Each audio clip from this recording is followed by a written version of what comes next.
حضرت عائشہ رضی اللہ عنہا کا واقعہ جس کے بارے میں سورۃ نور میں 10 آیات نازل ہوئیں، انہی کی زبانی سن رہے ہیں۔ آگے چلتے ہیں، اس کو بڑھاتے ہوئے آگے چل کر حضرت عائشہ رضی اللہ عنہا فرماتی ہیں، میرے پیچھے آپ صلی اللہ علیہ وسلم نے حضرت علی اور اسامہ بن زید رضی اللہ عنہ کو بلایا اور ان سے مشورہ طلب کیا۔ اسامہ رضی اللہ عنہ نے میرے حق میں کلمہ خیر کا اور عرض کیا، یا رسول اللہ، بھلائی کے سوا آپ کی بیوی میں کوئی چیز ہم نے نہیں پائی، یہ سب کچھ جھوٹ ہے، باطل ہے جو اڑایا جا رہا ہے۔ علی رضی اللہ عنہ نے کہا، یا رسول اللہ، عورتوں کی کمی نہیں ہے، آپ اس کی جگہ دوسری بیوی کر سکتے ہیں، اور تحقیق کرنا چاہیں تو خدمت گار لونڈی کو بلا کر حالات دریافت فرما سکتے ہیں۔ چنانچہ خدمت گار کو بلایا گیا اور پوچھ گچھ کی اس نے کہا، اللہ کی قسم، جس نے آپ کو حق کے ساتھ بھیجا، میں نے ان میں کوئی برائی نہیں دیکھی جس پر حرف رکھا جا سکے، بس اتنا عیب ہے کہ میں آٹا گوندھ کر کسی کام کو جاتی ہوں اور کہہ جاتی ہوں کہ بی بی ذرا دھیان رکھنا آٹے کا، وہ سو جاتی ہیں، بکری آ کر آٹا کھا جاتی ہے۔ اس روز آپ صلی اللہ علیہ وسلم نے خطبہ دیا، فرمایا، مسلمانوں، کون ہے جو اس شخص کے حملوں سے میری عزت بچائے جس نے میرے گھر والوں پہ الزام لگا کر مجھے اذیت پہنچانے کی حد کر دی؟ باخدا میں نے نہ تو اپنی بیوی میں کوئی برائی دیکھی ہے اور نہ اس شخص میں جس کے متعلق تہمت لگائی جاتی ہے، وہ تو کبھی بھی میری غیر موجودگی میں میرے گھر آیا بھی نہیں۔ اس پر اسید بن عزیر، بعض روایت میں سعد بن معاذ نے اٹھ کر کہا، یا رسول اللہ، اگر وہ ہمارے قبیلے کا آدمی ہے تو ہم اس کی گردن مار دیں گے، اور اگر وہ ہمارے بھائی خارجیوں میں سے ہے تو ہم حکم دیں، ہم تعمیل کے لیے حاضر ہیں۔ یہ سنتے ہی سعد بن عبیدہ، رئیس خزرج ایک قبیلے کا نام ہے، خزرجوں میں سے میں خارجی کہہ گئی ہوں، یعنی خارجیوں میں یہ نہ سمجھا جائے کہ وہ جو دوسرے ایک فرقہ ہے، تو وہ خزرج اٹھ کھڑے ہوئے اور کہنے لگے، جھوٹ کہتے ہو تم، یہ ہرگز اسے نہیں مار سکتا، تم اس کی گردن مارنے کا نام صرف اس لیے لے رہے ہو کہ وہ خزرج میں سے ہے، اگر وہ تمہارے قبیلے کا آدمی ہوتا تو تم کبھی بھی ایسا نہ کہتے کہ ہم اس کی گردن مار دیں گے۔ اسید بن عزیر نے جواب میں کہا، تم منافق ہو، اس لیے منافقوں کی حمایت کرتے ہو۔ اس پر مسجد نبوی میں ایک ہنگامہ برپا ہو گیا، جبکہ آپ صلی اللہ علیہ وسلم ممبر پہ تشریف رکھے ہوئے تھے۔ قریب تھا کہ اوس اور خزرج مسجد ہی میں لڑ پڑتے۔ آپ صلی اللہ علیہ وسلم نے ان کو ٹھنڈا کیا اور پھر ممبر سے اتر آئے۔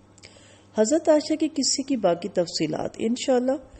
جب تفسیر کا وہ جگہ آئے گی تو کوشش کریں گے اپنی استطاعت کے مطابق، اپنی سمجھ کے مطابق اس کو مزید تفصیل سے وہاں نقل کیا جائے جہاں اللہ تعالیٰ کی طرف سے ان کے لیے بارات نازل ہوئی ہے۔ یہاں جو کچھ بتانا چاہتے ہیں وہ یہ ہے کہ عبداللہ بن ابی نے یہ شوشہ چھوڑ کر بیک وقت کئی شکار کرنے کی کوشش کی۔ ایک طرف اس نے آپ صلی اللہ علیہ وسلم اور حضرت ابو بکر صدیق رضی اللہ عنہ کی عزت پر حملہ کیا،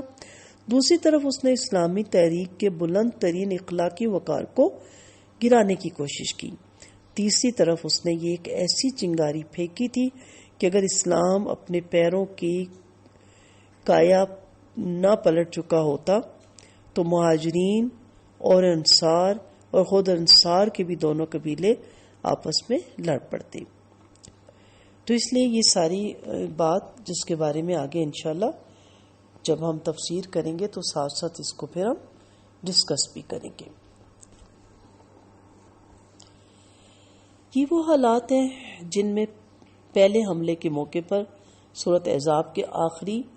6 رکوع نازل ہوئے اور دوسرے حملے کے موقع پر یہ سورہ نور اتری۔ اس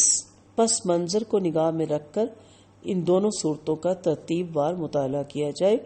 تو وہ حکمت اچھی طرح سمجھ آ جاتی ہے جو ان کے احکام میں چھپی ہوئی ہے۔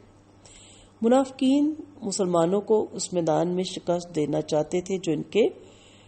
مقابلے کا میدان تھا۔ اللہ تعالیٰ نے بجائے اس کے کہ وہ ان کے اخلاقی حملوں پر ایک غضبناک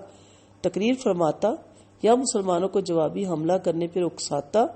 تمام تر توجہ مسلمانوں کو یہ تعلیم دینے پر صرف فرمائی کہ تمہاری اخلاقی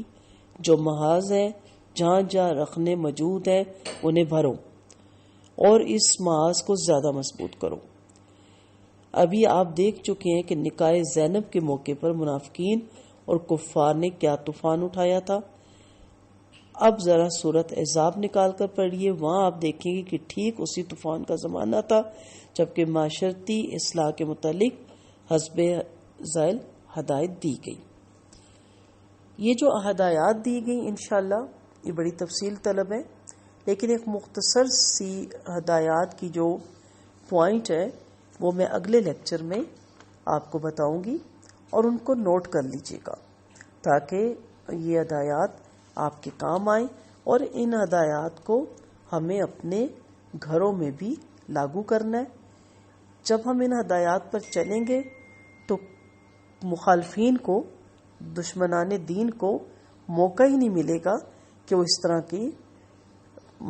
کیا سرائیاں کریں، جھوٹ باندھیں اور اسلام کو بدنام کریں، مسلمان کو بدنام کریں، ہمارے مدارس اور مساجد کو بدنام کریں، ہمارے پردے کو اور داڑھی کو بدنام کریں۔ یہ بہت امپورٹنٹ پوائنٹ ہوں گے جو انشاءاللہ اگلے لیکچر میں آپ کو لکھواؤں گی، اور آپ نے ان کو اپنی ڈائری پہ نوٹ کرنا ہے۔ وآخر دعوانا ان الحمد للہ رب العالمین، سبحانک اللہم و بحمدک، نشہد ان لا الہ الا انت، نستغفرک و نتوب الیک۔ السلام علیکم ورحمۃ اللہ وبرکاتہ۔